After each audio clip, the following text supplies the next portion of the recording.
Two things in this world give me a very black heart. Texts from ex-boyfriends, like unwanted ghosts coming back to haunt me. And Black Friday, the very unsettling time of the year in which our bank accounts have a face-off against the bargains all around the world like it's the financial Hunger Games. Now, almost every other YouTube video out there about this subject has said something along the lines of set a wish list, set a budget, and wait 24 hours before buying. And that's all well and good. I'm sure you know this already. Setting a budget makes perfect logical sense. But I haven't got time for that. I have got sales to look at. Time is of the essence. You expect me to be logical about this? There is value in setting a wish list, but if you're anything like me, you'll just obsess over the wish list and it will get longer and longer and longer. And waiting 24 hours before buying can be valuable because that feeling of excitement can go down. But during times of Black Friday, where it's always a time crunch, just a few items left, another person bought this 3 minutes ago, oh my gosh, you're not thinking straight. So I am making this video under the assumption that you've already done all of these things or you have knowledge of these things already. But there is still that nagging itch, that drive inside of you. There is this voice inside of you that says, if you don't take advantage of this time right now, you are going to miss out. And I completely get it. I've had that same annoying voice blaring inside my head for years. This year, I've set myself the task of buying nothing for Black Friday. And I'm not saying you have to buy nothing, but I'm going to provide you 10 tips that can help just muffle that voice in your head and simmer down that excitement so you can feel more in control during this Black Friday season. We're going to cover points like the significance of exposure, recognizing your patterns, knowing your wants, and romanticization and fantasies. We're gonna get deep. We're gonna have some deep and meaningfuls at the end here. So get cozy,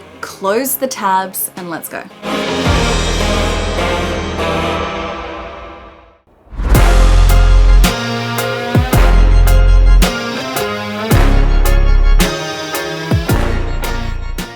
Tip 1, and this is more directed if you don't want to buy anything. You want to steer clear of Black Friday in general. Break up with your booze. And I'm sure you've heard of this before, but unsubscribe from all emails. I'm terrible at sports, but it reminds me of, when the ball keeps coming out of the machine and you're feeling like this. That's how the emails feel during Black Friday. They are just coming out the wazoo. If unsubscribing doesn't work, just block that email address. It immediately goes to junk, out of sight, out of mind. Do the same thing on all social media. As some of you may know, I'm a huge fan of Violette FR and her makeup line. And recently when she released her gorgeous blue eyeshadow, at first I muted her account and then I just simply unfollowed. There needs to be no connection here. Doesn't mean I don't like the brand, it means I just want to remove all temptations. But it's one thing to unfollow and unsubscribe, it's another to still not look despite not following. And I get it. We're human beings, we are naturally curious creatures. But deep down when you are making a decision that is wrong for you. It's like going on Instagram and checking an ex-boyfriend or girlfriend's profile. Oh, what are they up to? Oh my God. Okay, I'm gonna scroll through who liked this picture, who is she? And you just go down this tunnel and it's never good. Don't tell me you haven't done it. Don't check what sale is going on because I can guarantee that sale is gonna come around again. It's not a once in a lifetime opportunity. You don't need to look. Don't look. Don't do it. So again, this is the more extreme measure, and I do think it's one of the easiest to do. Don't engage in something that you ultimately know is not good for you in the long run. Because if you're like me and you are in a no buy or low buy, it's for a reason. You're not doing it just for shits and giggles. It's because you want to see a fundamental change in your habits. So what are you going to do instead of looking at that stuff? Because maybe that's what you're normally used to doing. It's almost a physical habit to look at that website, to go to that tab, to scroll through that profile. What are you going to do instead? That's the kicker. For me, what I like to do is I go on YouTube and I find a YouTube video that I really enjoy. My choice of poison is reality TV gossip. I can listen to that crap for hours, and that's a good way for me to frivolously spend my time that I might normally spend just browsing and looking at pretty stuff. So break up with your booze. I'm not saying it's forever. You might be in a little situationship and you'll get back together and not. I'm not saying it's permanent. I'm just saying during this period when temptation is so high, you are on a break.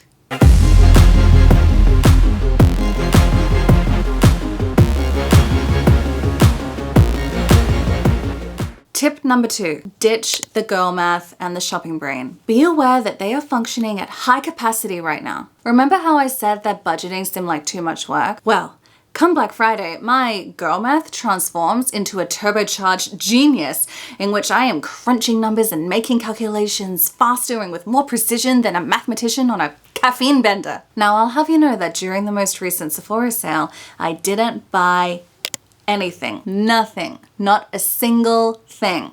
But that is because I was just simply too busy over on the Anthropologie website when they were having a 40% off their sale items sale. This sale gets me. It gets me even more than Black Friday because it's 40% off the sale price. And this, ladies and gentlemen, this is my weak spot. I was eyeing one dress in particular in this gorgeous neon pink. Oh my gosh. Now, I remember first seeing this dress on the website and immediately being hypnotized by it, and all the fantasies started playing. Now, first of all, I don't have the kind of body that this model has. I think this dress only really will look good on a very petite frame. But still, I couldn't let this go. I was so obsessed. So the dress is originally $525. Okay, and on the sale, it was $140. Okay, and with taxes and everything, that is a savings of over $430. And my shopping brain has such a hard-on for that kind of savings. And my girl math says, oh my gosh, you know that dress you originally wanted? Well, if you get it, you're saving money. You're saving over $400. And it's like my brain tricks itself into thinking, you're not spending money. No.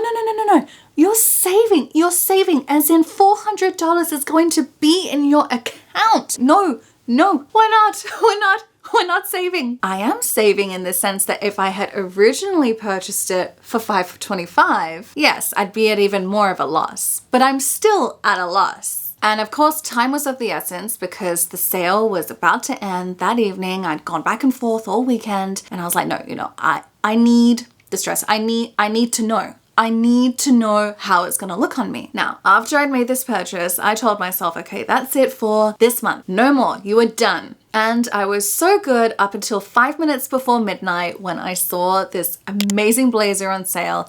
And again, I just had to know. But what I let lead the show here was my girl math and my shopping brain. They were taking the lead because I was seeing those red numbers and they were so much lower than the original numbers. And I thought, oh my gosh, this is such a win. I have cracked the code. I feel so clever, like I'm this little sleuth, and I have outsmarted the internet, and I am the winner coming out on top. Girl math especially comes up for things like free shipping, gift with purchase. I must say, I think the lousiest sale that even my girl math doesn't fall for is like buy one and get the next one at 25% off. It's like, okay, so that's a savings of what, 12.5%? And that's just crap. Like I'm talking about an actual sale when you can see you are saving like over 50%. That's when the girl math is like, it's almost like the Hulk, you know? You can just feel this beast coming out of you. But if you're in that space, listen to me right now. You are not saving. And I'm not saying that all discounts are crap. Like if you have been wanting an item for a very long time and then it happens to go on sale, perfect. Like the pink dress, I had been eyeing that dress for months, okay? It wasn't just like, oh, I just happened to see it on sale and then I bought it. I had wanted it for a while, but the blazer I bought, no, that was an impulsive, panicked decision. I had no idea that blazer existed within the 3 minutes that it took me to see it and buy it. It just happened. So really assess, what do you want your output to be? Is it over something that you had considered at full price? Or is it something where, oh, you're like, that's a good deal and it's pretty, I guess I could have it? Because that's why girl math is really messing with you. So again, the sale is fine if it's for an item that you have been wanting for months before the Black Friday chaos of oblivion. And on the subject of math, here's a really simple equation for you. If you really want to get something this Black Friday, you're like, okay, I'm gonna let myself have one planned purchase and one impulsive purchase. Maybe both of those have to be under a certain amount. Just keep it simple so you can still be like, okay, I have an idea of what I'm wanting. And if I happen to slip up once, okay, I slip up once. But it's stopping it right there. Just stopping and not letting it continue and continue and continue.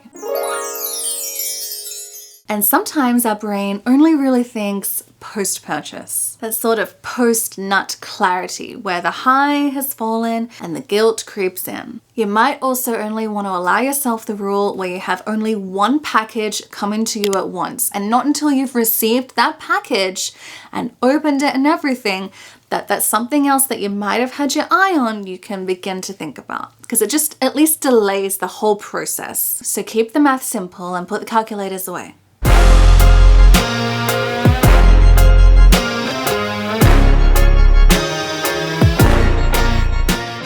Now, if what I just said seemed a little unsettling to you, and you're like, well, just one purchase, I might as well get nothing at all. I totally understand that feeling. Particularly with influencers on social media, there is such a romanticization of hauls. And I get it, I'm just as horny for a haul as the next person. Add to cart, add to basket. We immediately think of many things in the basket. Is the Easter Bunny walking around with one egg in its basket?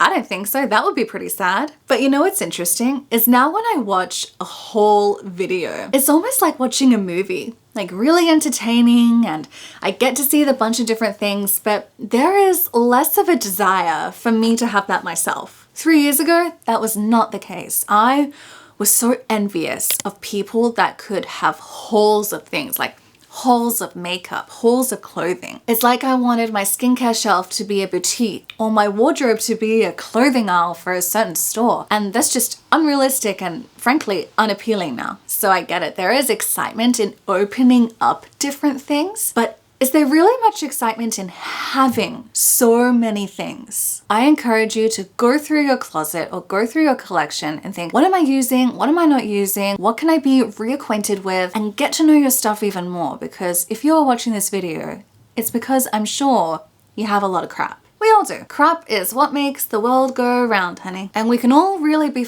boys when it comes to stuff. Like, we'll use that thing and it'll be exciting, and then now what? It's just gonna sit there because the excitement's over? So you really want to invest in things that you know you are going to use over and over and over and over and over. And very rarely, and I'm speaking from years of experience here, very rarely is that sale item that thing.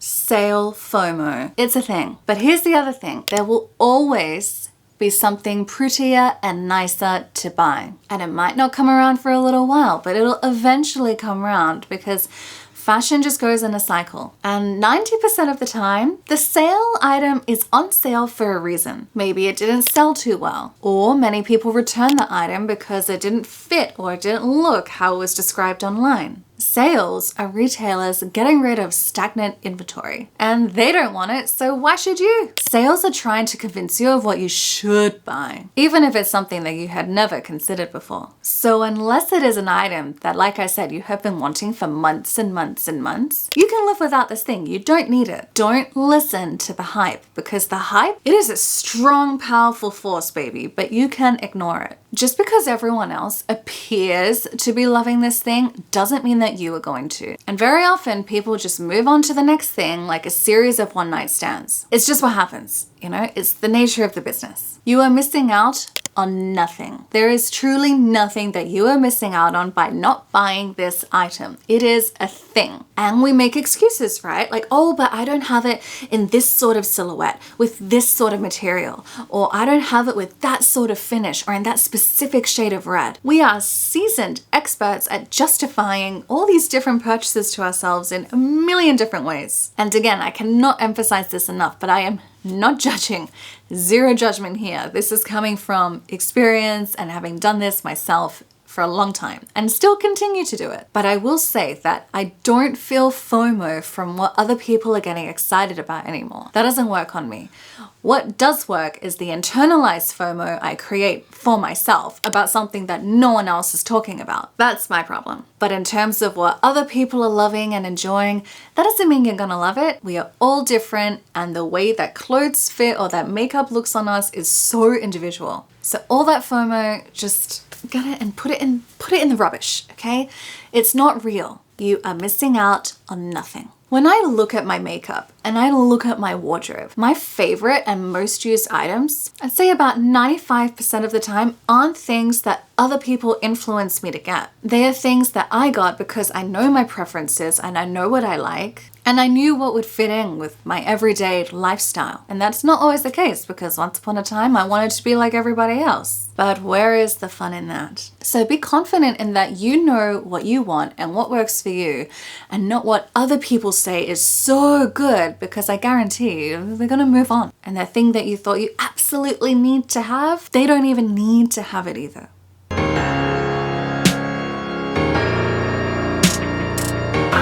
Okay, this next topic is something I think not many people like to talk about, but pay in installments apps like AfterPay and Klarna, they are the devils, the sinning sirens when it comes to shopping. These apps are not your friend, even though they might send you the creepiest love notes like, "We miss you. Hey Brittany, it's been a while." I used to use AfterPay a lot, and it wasn't because I couldn't afford the item, but it just made that checkout process sting a bit less. Seeing that initial payment be courted was another sort of high. But then I swear I went through a period where AfterPay was texting me more than my own mother was. I half expected them to start to ask me about my weekend plans and to offer to split the bill into 4 easy payments. Don't do it. Don't be tempted. AfterPay is like the 𝐂𝐇𝐏𝐿 of online shopping. Why am I still paying for this item that I'm no longer excited about? Stop leaving me these creepy messages about how you miss me and how my credit card is feeling sad and lonely. So we're gonna take this one step further, okay? Because there is something very comfortable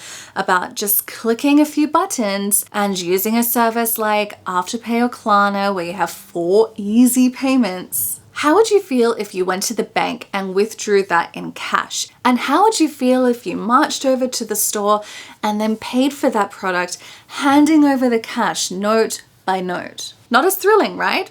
Doesn't feel so great. You would think twice. If you would still do it, then great. Probably really want this item. But during Black Friday, it is very easy to accrue a lot of debt to AfterPay and Klarna. So I'm here to remind you that during that post-Black Friday period, that emotional hangover of it all, do you really want to have those annoying text messages from AfterPay and Klarna still come Christmas time? So ignore those tempting little devils. They are not your friends.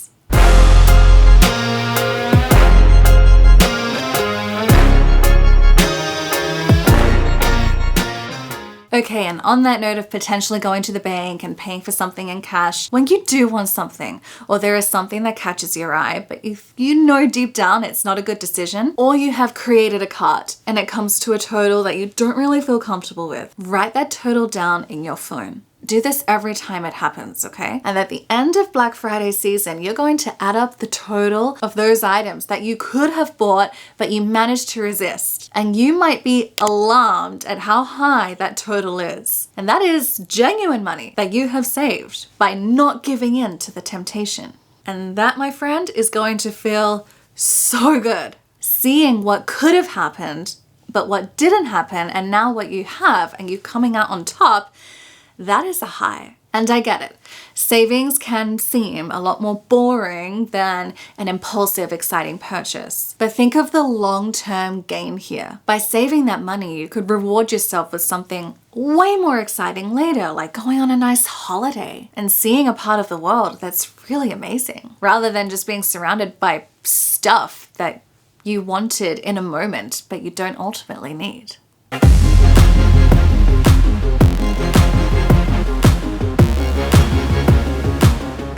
Okay, this is important. You need to know your peak time. And I'll share mine with you, okay? So my peak time for shopping happens way after the sun goes down. I swear, my credit card must have insomnia thanks to my nocturnal adventures. My email inbox is working the graveyard shift with all these surprise orders coming in. So maybe for you, it's when you're on a lunch break at work, and that's when you really need that quieting of the brain. Or maybe it's the first thing you do when you wake up. You grab your phone and it's just like a habit. You go to the tab or you're checking where your packages are and your mind instantly goes into shopping mode. You need to be aware of when this usually happens for you, especially during Black Friday season, because we can't treat shopping as a hobby or a way to self-soothe. Now, I'm not talking to people who shop every now and then for fun and they don't feel this addiction towards it. I'm talking more to people who are like me, who have this what feels like an uncontrollable drive and urge to self-soothe or receive that dopamine rush.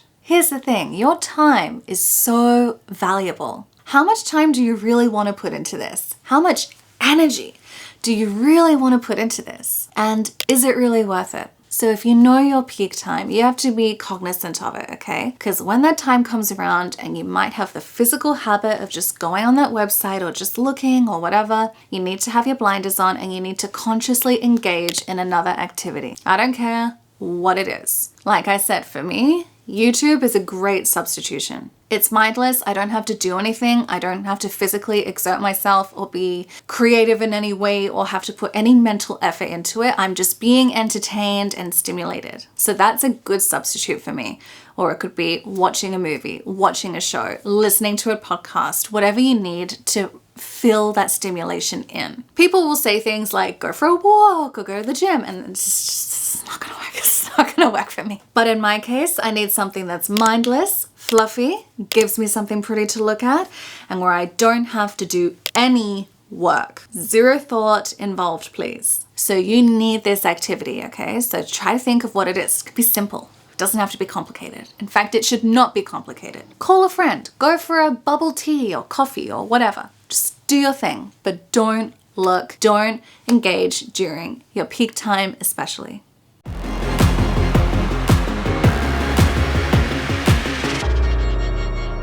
Okay, this next tip has everything to do with wanting. Now, over the course of my low buy this year, I've come to the realization that what I am addicted to is wanting things. I love that feeling of wanting something. For me, it isn't making the purchase and the delivery, though those things do give a high. But the climax of the whole process is when I'm about to make the purchase. I'm on that verge of should I, shouldn't I really want it.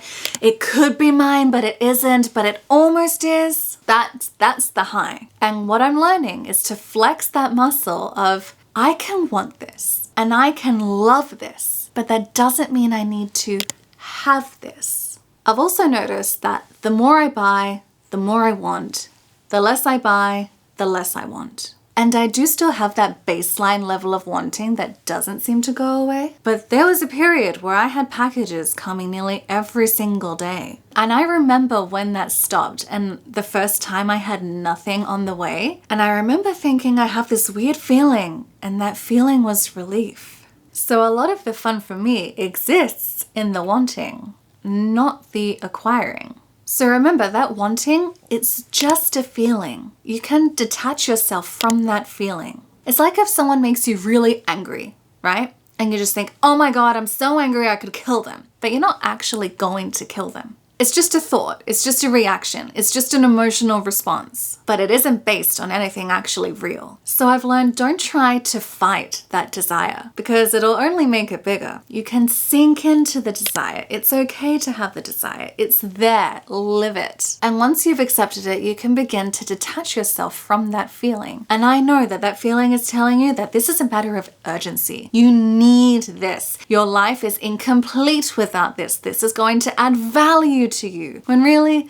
99% of the time it isn't, especially for unplanned purchases. But it's a dial, not a switch. It's really just one day at a time, practicing, just getting comfortable with that feeling of wanting things and realizing it's okay to want things. There's nothing wrong with that. It's kind of fun. But you don't have to act on your desires. It's like having a crush on somebody. You might think that they look cute and that their laugh is adorable, but you're not going to work well together. So it's kind of fun to just admire them from afar. And you realize you don't actually have to go there. Can you imagine if everybody in the world entertained all of their desires? The world would be even more of a disaster than it is now. So be comfortable with wanting, because ultimately there's nothing wrong with it.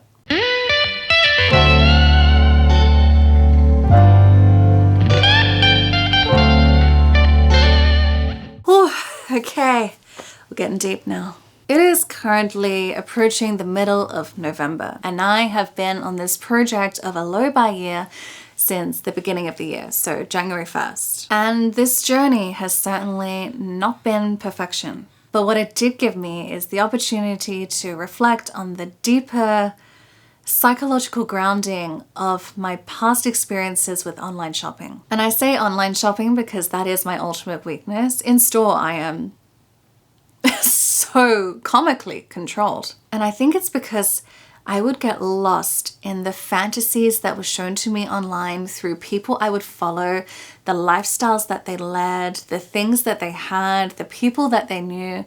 And I think I felt such a hole in my life during that time, because this was particularly during 2020 is when this all started, like during the pandemic. And so everyone in the world experienced this huge shift. And many people, not just myself, but millions of people went to online shopping to fill the void that they were feeling. But something I realized is that the fantasy I was chasing,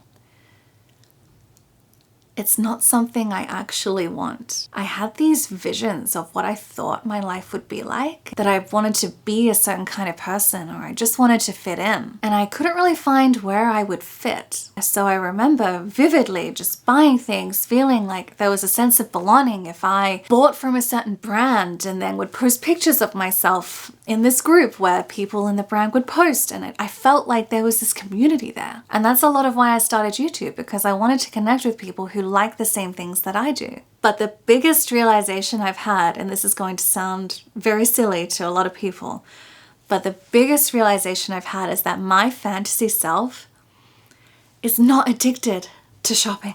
She isn't reliant on that dopamine hit that comes from a purchase. Instead, I'm realizing that my true joy and contentment comes from authentic moments and real connections, steering clear of the temporary highs that shopping-induced dopamine hits would give me. It is a simpler, more fulfilling existence, free from the grasp of material cravings. But I also know that I love makeup. I love fashion. I love all of these things. So I don't want to deprive myself of these things completely, but I don't want it to be one of my main sources of enjoyment, where the idea of not shopping for these things is anxiety inducing. Like what would I do? So for me, I'm still finding that balance. I feel like I'm getting closer to it. I'm not even ever sure it'll be perfect. And I know I joked about this earlier, but the fact that I didn't buy anything from the Sephora sale really is mind-blowing to me, because that is the first time ever in my makeup buying career that I didn't purchase anything from the Sephora sale. And I felt really good about it. I didn't even feel that tempted. I'd go on the app and I'd see things I like, and I was like, no, you know what? You promised yourself that you're not going to do this, and I stuck to it. So if I can do it, and if I can resist sales, which I plan to this Black Friday, I know that you can do it too. We're in it together, okay? Because I'm also going to be suffering. So whether you are on a no buy, low buy, or you want to approach your spending more carefully this Black Friday, I really hope that this was helpful for you. And just remember that the beautiful, seemingly irresistible things that you see during this Black Friday season, they are not the baseline for your true happiness. Think about the long-term gains and sit down with yourself and decide what is it that you actually want. And if you're really honest with yourself, I think you'll be really comforted by the answer. Thank you for spending your time with me, and I'll chat with you in the next one.